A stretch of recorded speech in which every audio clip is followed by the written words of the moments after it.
هلا متابعيني، السلام عليكم. رمضان كريم عليكم متابعين البساطة في الطبخ والخياطة، وكل عام وانتم بألف خير. راح نبدو وياكم بروتين طبعا. روتين صباحي. لقطات كلش حلوة من يعني تحضير السفرة الرمضانية، بس العذر تعذروني يعني ما راح يعني أذكر التفاصيل السفرة بالضبط. هاليوم طبعا بديت من الصبح هنا سلقت النوم بصرة، وطبعا ما تحلى السفرة إلا بالعصير مال النوم بصرة. ومثل ما تشوفون أنا جبت النوم بصرة بس ثقبته وغسلته وخليته على الطباخ يغلي، ياخذ له فد يعني غلوتين أو فورتين مثل ما نقول، وبعدها أضيف الشكر وأخليه يبرد. هاي طريقتي بالنوم بصرة. هنا عندي كم قطعة من الشوندر، حبيت أسويها مقبلات كلش طيبة. خليت له هنا المي وسلقته على الطباخ وانتظرته لحد ما يستوي. اوكي بنات، هنا هم عندي شوية باقلة اريد اسويها هم مقبلات كلش طيبة. طبعا ها روتينات وحدة صائمة كلش عادي، وكل البنات هالشكل تبدي من الصبح بالمطبخ تحضر العصاير تحضر المقبلات، وبعدين نشوف وجبات الاكل الرئيسية.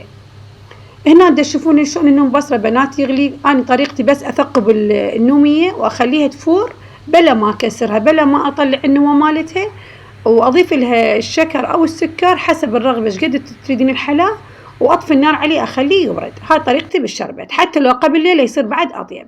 بعدها طبعا انا اليوم ثالث برمضان وما محضره الركن الرمضان بصراحه، لان غراضي مثل ما عرفتوا يعني تتحولنا بالبيت بصراحه بنات. الاغراض كلها باقيه اكثرها بالكراتين ضاميها النواعم، لان قلنا ما نحتاج فما طلعت غراض الركن الرمضاني، وردت اسوي له ركن بسيط كلش حلو ان شاء الله يعجبكم.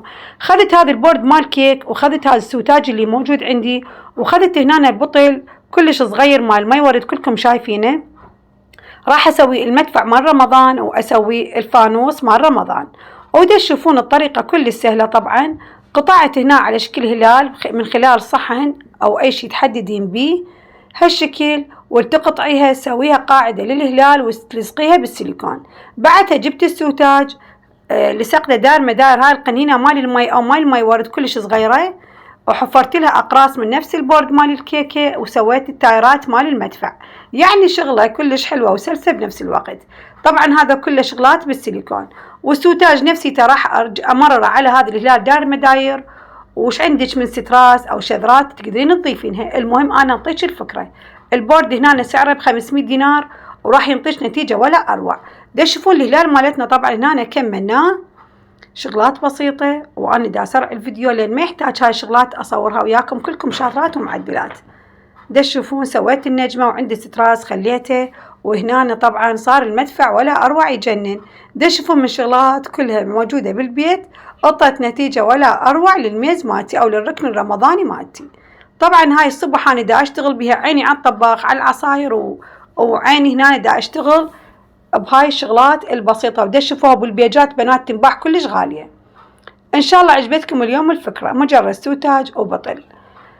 وهنا طبعا عندي شغلات نحاسية كلش تراثية وقديمة ايش قد ما تتصورون بنات.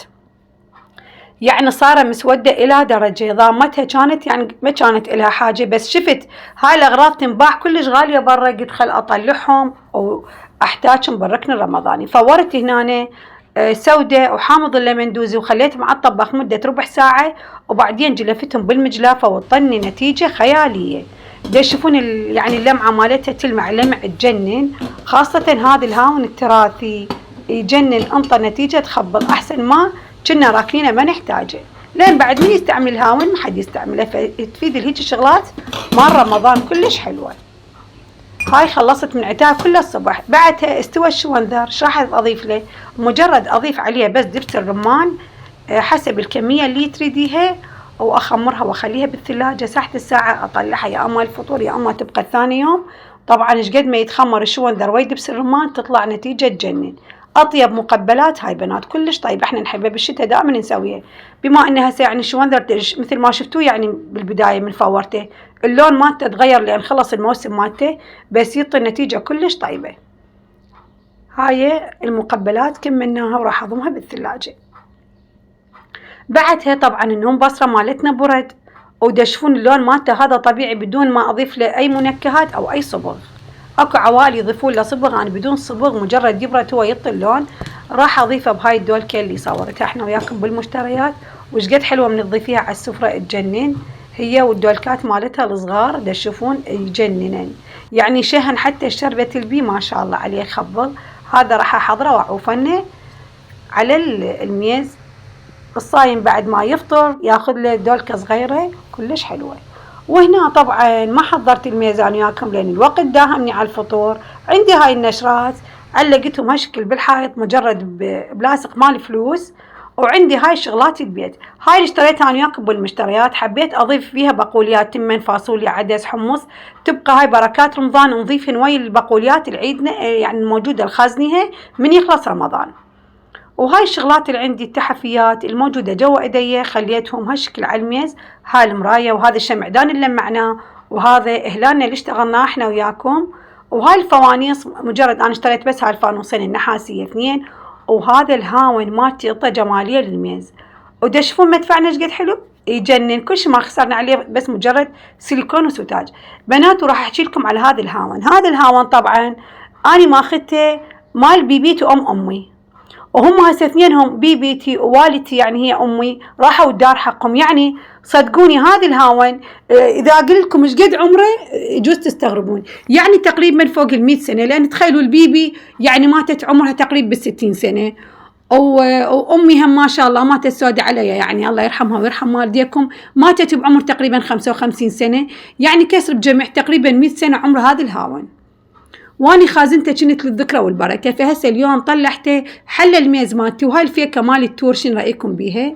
يعني سويت هذا الركن الرمضاني سريع وما طولت بيه ربع ساعه، وشغلات كلها موجوده وبسيطه ورخيصه بنفس الوقت. بس ضفت هاي الفوانيس، طبعا انا ما صورتهم بالمرايه وياكم بالمشتريات لان قلت الوقت راح علينا بعد ما يصير اضيف مشتريات الرمضان.